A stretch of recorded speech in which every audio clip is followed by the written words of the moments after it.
کل میں ایف آئی اے کی انویسٹیگیشن سائفر کے اوپر جو ہو رہی ہے اس میں کل شرکت کر رہا ہوں، اور میں سارا وقت جس طرح میں نے آپ کو کہا تیار ہوتا ہوں جیل جانے کی، کیونکہ جو منسٹر انٹیریئر کا رانا ثناء اللہ ہے جس کے نیچے ایف آئی اے، وہ تو پہلے ہی کہہ بیٹھا ہے کہ عمران خان کو جیل میں ڈالیں گے ہم یہ سائفر کے اوپر۔ تو مجھے نہیں پتا، کیونکہ اس وقت کوئی قانون تو ہے نہیں، جنگل کا قانون ہے، جسے مرضی چاہو جیل میں ڈال دو۔ بیچارے کتنے لوگ ہمارے عورتیں جیلوں میں پڑے ہوئے ہیں، وقت تو گزر جائے گا لیکن قوم یہ یاد رکھے گی کون سے لوگ کھڑے ہوئے تھے۔ وہ عمران ریاض کو یاد رکھے گی یہ ساری قوم کہ وہ کم از کم اپنے موقف پہ کھڑا رہا۔ اس ملک کے اندر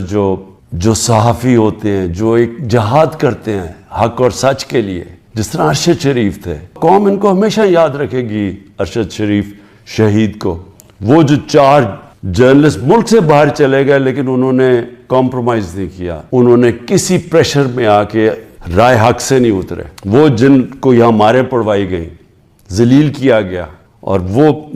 جن کے بڑے نام ہیں اور پرانے صحافت میں نام ہے، قوم ان کو بھی دیکھ رہی ہے اور ان کو سلام کر رہی ہے، اور ان کو بھی دیکھ رہی ہے جن کے ضمیر مر چکے ہیں۔ تو میں ایف آئی اے کا ذرا آپ کو سمجھا دوں کہ یہ کیس ہے کیا۔ نہ تو ابھی تک مجھے کوئی کویسچنر ملا ہے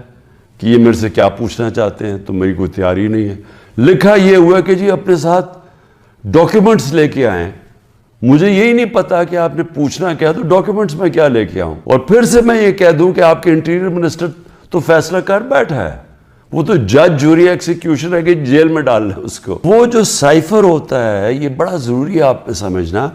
وہ واقعی اس کو سیکرٹ رکھنا، اس کو خفیہ رکھنا بہت ضروری ہے، کیونکہ ایک دفعہ وہ کوڈ دنیا کو پتہ چل جائے تو سارے جتنے بھی آپ کے ایمبیسڈرز خفیہ میسیجز بھیج رہے ہوتے ہیں فورن آفس باہر کی دنیا سے، وہ سارے پبلک ہو جائیں گے، جس طرح وکی لیکس کے اندر پبلک ہو گئے تھے۔ یاد رکھیں وکی لیکس میں امریکن ایمبیسڈر جو ڈاکیومنٹس بھیجتے تھے، جو کمیونیکیشن بھیجتے تھے اپنے اسٹیٹ ڈپارٹمنٹ کو، وہ سارے پبلک ہو گئے تھے، اور اس میں کئی انکشاف ہوئے، جس میں دیکھنے والا ہے جو پاکستان کے اندر ہمارے سیاستدان وہ کیا باتیں کر رہے تھے ایمبیسڈر سے، وہ بھی دیکھنے والے ہیں کہ کتنے دوگلے تھے۔ اور انہوں نے، میں یہ اللہ کا شکر ہے میں یہ کہتا ہوں، انہوں نے کہا کہ ایک آدمی ہے جو ہمارے سے بات کرتا ہے وہ پبلک سے کرتا ہے، باقی انہوں نے کہا باقی جتنے پولیٹیشین ہیں وہ ہمیں کچھ کہتے ہیں، پبلک میں جا کے کچھ کہتے ہیں۔ جو سائفر آتا ہے فورن آفس کے اندر، وہ کبھی کسی کے پاس نہیں جاتا، وہ صرف فورن آفس میں رہتا ہے، وہ چوری نہیں ہو سکتا، وہ فورن آفس میں پڑا ہوتا ہے۔ جو ہمارے پاس آتا ہے اور جس میں prime minister, president, army chief, I S I کا چیف، اور پھر ایک جاتا ہے اس کا جو جاتا ہے کیبنٹ سیکرٹری کے پاس، یہ یاد رکھیں کہ یہ وہ سائفر نہیں جاتا۔ یہ سائفر کا جو مفہوم ہوتا ہے وہ اپنے لفظوں میں لکھ کے ہمارے پاس پہنچتا ہے۔ تو سائفر فورن آفس میں رہتا ہے، وہ کبھی وہ نہ چوری ہوا ہے، نہ وہ اور کوئی دیکھ سکتا ہے، نہ پرائم منسٹر، ہم کوئی نہیں دیکھ سکتے، کیونکہ یہ سائبر سیکیورٹی کا قانون ہے جو کہ کیبنٹ ڈویژن بتاتی ہے ان کو، فورن آفس کو۔ تو پہلے تو یہ سائٹ پہ کر دیں کہ سائفر کا جو کوڈ تھا وہ کبھی بھی پبلک نہیں ہوا، کسی نے نہیں وہ دیکھا بشمول پرائم منسٹر کے۔ ہم نے سب سے پہلے اس کو فیصلہ کیا آپس میں کہ ہم یہ پبلک نہیں، ابھی اس کے اوپر بات نہیں کریں گے، کیونکہ او آئی سی کی کانفرنس تھی پاکستان میں 22 اور 23 مارچ کو، تو سائفر آ چکا تھا 6 مارچ کا۔ ہم نے اس کانفرنس کی وجہ سے ہم چپ کر کے بیٹھے رہے، کیونکہ باہر سے منسٹر آ رہے ہیں اور شور میں جاتا ہے اس کا، تو ہم نے کہا ملک کو نقصان پہنچے گا۔ 27 تاریخ کو میں نے جلسے میں جو ایک کاپی لہرائی وہ سائفر نہیں تھا، جو سائفر کے اندر پیغام تھا تو وہ میں نے بتایا، اور میں نے تب بھی محتاط رہا، میں نے یہ نہیں بتایا کہ میں نے کہا یہ بڑا سینسٹیو ہے، میں نے لکھ کے بتایا کہ میں صرف کوئی غلط بات نہ کہہ دوں، کیونکہ انٹرنیشنل ریلیشنز ہیں، ہماری دوسرے ملکوں کے ساتھ تعلقات ہیں، وہ نہ خراب ہو جائے۔ کتنی بڑی اس ملک سے میں سمجھتا ہوں کہ کتنی بڑی ملک کی توہین ہوئی کہ ایک باہر کا ایک آفیشل وہ پاکستان کے ایمبیسڈر کو کہہ رہا ہے کہ اپنے پرائم منسٹر کو اگر تم نے نہ ہٹایا ووٹ آف نو کانفیڈنس، جو پھر سے میں یاد کرا دوں کہ ابھی آئی نہیں تھی، تو پاکستان کے لیے مشکلات ہوں گی، اور اگر اس کو ہٹا دیا تو سب کچھ معاف ہو جائے گا۔ یہ تھا سائفر میں۔ اور جو ایمبیسڈر تھے، پھر سے میں آپ کو بتا دوں، اسد مجید، انہوں نے لکھا اس میں کہ میرے خیال میں تمہیں اس کے امریکہ کے خلاف ان کو پروٹیسٹ کرنا چاہیے، ڈیمارش کرنا چاہیے کہ یہ کبھی اس طرح کی زبان استعمال نہیں ہوتی، ایسی دھمکی نہیں دی جاتی۔ میں پہلے کیبنٹ میں رکھتا ہوں، پھر 28 مارچ کو نیشنل سیکیورٹی کاؤنسل میں رکھتا ہوں، اور وہ نیشنل سیکیورٹی کاؤنسل میں سارے سروس چیف ہوتے ہیں۔ جنرل باجوہ تھے وہاں، ایئر چیف تھے ادھر، نیوی کے چیف تھے، جوائنٹ چیف آف سٹاف تھے، ہمارے ساری کیبنٹ کے سینئر ممبرز تھے، فورن آفس کے سیکٹری بیٹھے ہوئے تھے، اور اس میں کیا فیصلہ ہوتا ہے کہ ہمیں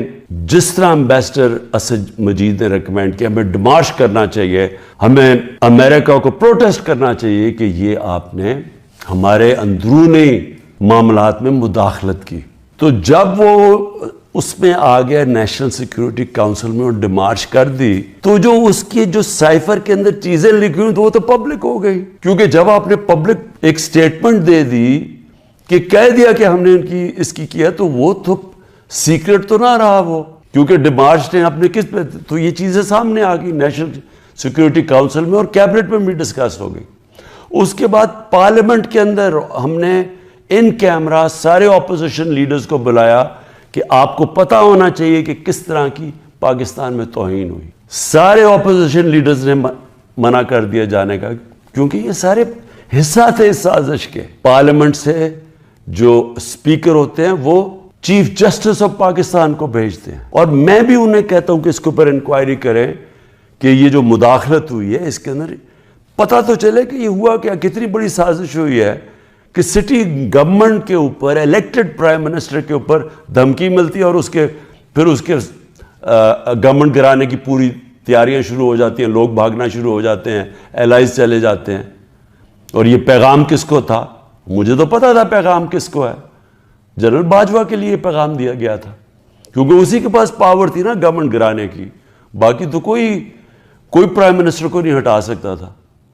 تو اس کے بعد جب